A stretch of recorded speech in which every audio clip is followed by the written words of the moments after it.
Hello bachcho, let's read this question. The question says what is movement? And second question है give two example of movement.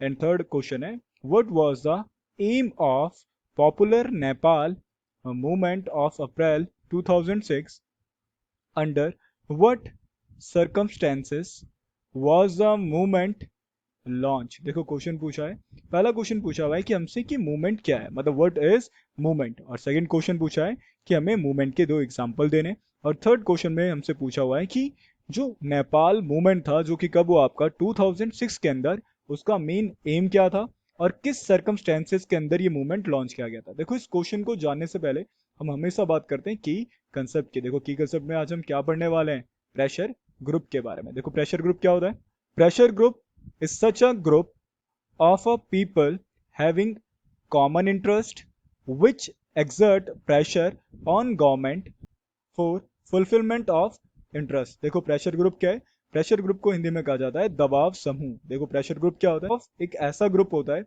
जिसमें बहुत सारे लोग मिलकर क्या करते हैं, सबका क्या होता है, जिनका इंटरेस्ट क्या होता है, कॉमन होता है, और ये क्या करते हैं, गवर्नमेंट पर प्रेशराइज करते हैं, गवर्नमेंट को प्रेशराइज करते हैं ताकि वो इनके ऑब्जेक्टिव्स को, इनके इंटरेस्ट को फुलफिल कर सके।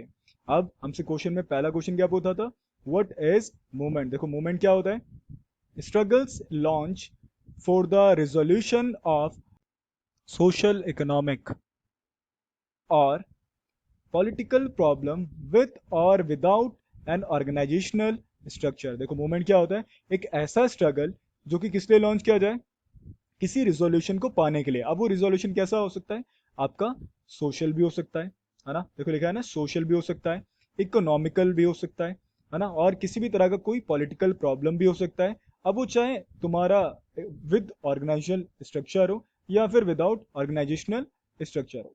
अब बात करते हैं क्वेश्चन नंबर सेकंड की। क्वेश्चन नंबर सेकंड में हमसे क्या पूछा था, give two example of movement. देखो पहला एग्जाम्पल क्या हो जाएगा हमारा, नर्मदा बचाओ आंदोलन, और दूसरा ऑप्शन क्या हो जाएगा हमारा, एनवायरमेंटल मूवमेंट।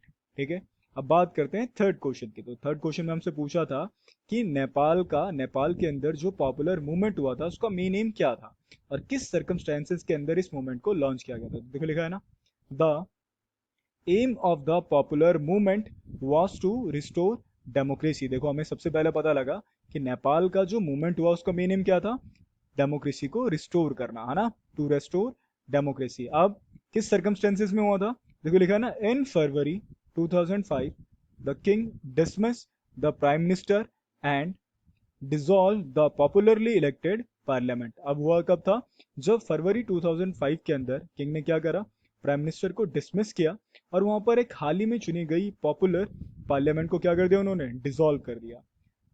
तो इस सर्कमस्टेंसेस के अंदर क्या किया गया था, वहां पर नेपाल मूवमेंट हुआ। So I hope you understand it well, best of luck.